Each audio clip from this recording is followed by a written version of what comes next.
এসএসসির second SLST শিক্ষক নিয়োগের জটিলতা বেড়েই চলেছে। আপনারা জানেন যে গতকাল একটি নোটিফিকেশানে একাদশ দ্বাদশের যে মেডিকেল ভেরিফিকেশান ছিল তা বাতিল করা হয়েছে এবং আজকে এসএসসি চেয়ারম্যানের প্রেস কনফারেন্স অত্যন্ত গুরুত্বপূর্ণ।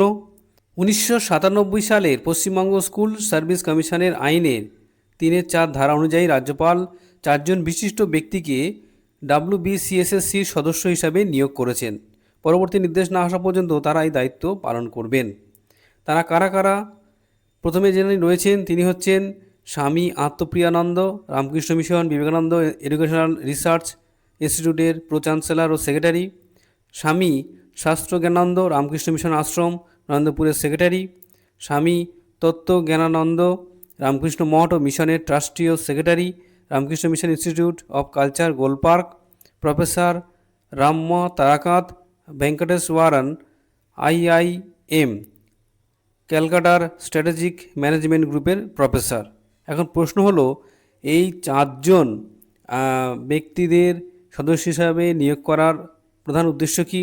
আপনারা জানেন যে এসএলএসটি সেকেন্ড এসএলএসটির যে জটিলতা চলছে, যাতে আগামীতে এই নিয়োগ প্রক্রিয়ায় কোনো জটিলতা না আসে তার জন্য এই 4 জন ব্যক্তিকে নিয়োগ করা হলো। অর্থাৎ আইন মোতাবেক আইনি পরামর্শ নিয়ে যাতে এই নিয়োগ প্রক্রিয়া চলে, পরবর্তীতে কোনো সমস্যা না হয় তার জন্য এই পদক্ষেপ।